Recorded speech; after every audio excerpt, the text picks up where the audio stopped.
ભરૂચ મહેગામ ગામે રાઠોડ સમાજમાં સ્મશાનની મૂળભૂત સુવિધાઓનો અભાવ. દરિયા કિનારે અગ્નિ સંસ્કાર કરવાની ફરજ.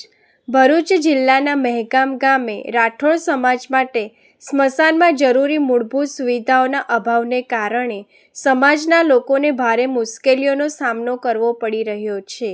ખાસ કરીને ચોમાસાની ઋતુ દરમિયાન બંગલી છાપરું ન હોવાથી મૃતદેહના અગ્નિ સંસ્કાર માટે સમાજના લોકોને દરિયા કિનારે જવાની ફરજ પડે છે. સ્થાનિકોના જણાવ્યા મુજબ કોળી પટેલ સમાજના સ્મશાનમાં બંગલી સહિત જરૂરી સુવિધાઓ ઉપલબ્ધ છે, જ્યારે રાઠોડ સમાજમાં સ્મશાનમાં આવી કોઈ વ્યવસ્થા નથી, જેના કારણે વરસાદી મોસમમાં અગ્નિ સંસ્કારની વિધિ દરમિયાન ભારે હાલાકી વેઠવી પડે છે.